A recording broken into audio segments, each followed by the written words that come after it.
നിൽക്കേ ശിവൻകുട്ടിനെ പോരാ പോരാ. അച്ഛനെ അപ്പനും മക്കളും അനിയന്മാരും എല്ലാവരും ഇവിടെ ഉണ്ട്. നല്ല അടാറ് പഞ്ഞിക്കടലായിരിക്കണം, സ്മൂത്തായിരിക്കണം, വിടവുണ്ടാകരുത്, നടക്കാൻ പറ്റും.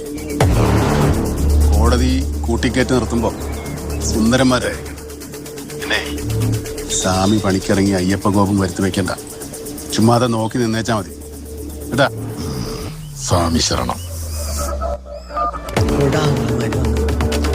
ഒരു കാര്യം സംസാരിക്കാൻ പുറത്തേക്ക് വിളിച്ചു.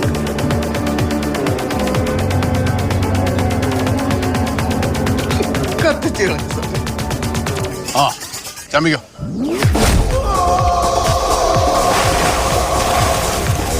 എടാ മണ്ടകുണാമ്പി, മോന്ന വിളിക്കലെന്നല്ലേ പറഞ്ഞത്?